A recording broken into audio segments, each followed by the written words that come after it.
We're going to talk all about the social media platform that has had more drama than an on-again, off-again relationship and more false starts than a backup offensive lineman. Yes, we're talking about TikTok because this saga feels like a Aaron Sorkin's screenplay that is directed by Oliver Stone that gets 8 Oscar nominations and gets 0 wins. Those are the times that we're in, and I'm not just talking about the past 2 weeks. I'm talking about the past few years.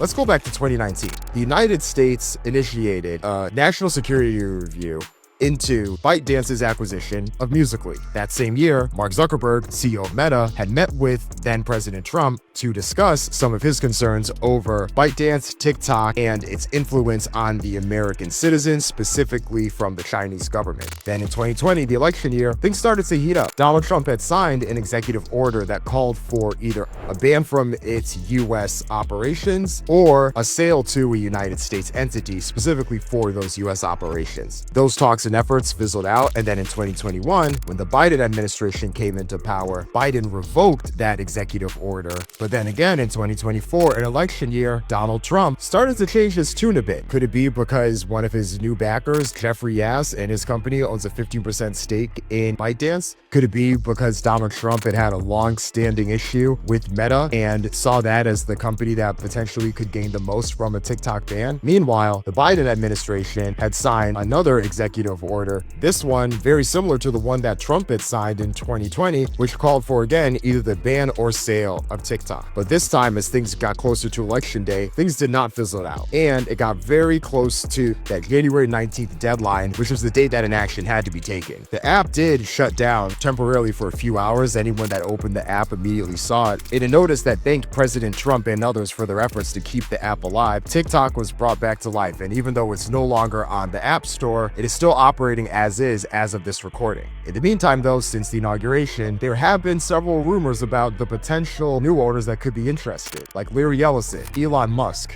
Mr. Beast, and several others. It's very interesting to think about TikTok within the lens of both Donald Trump, but also Taylor Swift. For very different but potentially similar reasons, both Trump and Swift saw the power that TikTok could have with their own endeavors and their business and their careers. And despite the actions and stances that their respective organizations had, they still wanted to go and pursue direct deals and have things continue as usual on that platform. That just speaks to the power and influence that social media platforms, but specifically TikTok, has today. And to break it all down and discuss it more depth, I'm joined by Kristen Robinson from Billboard. She writes a lot about TikTok and several other topics, so she was great to have on. Hope you enjoy. Let's dive in.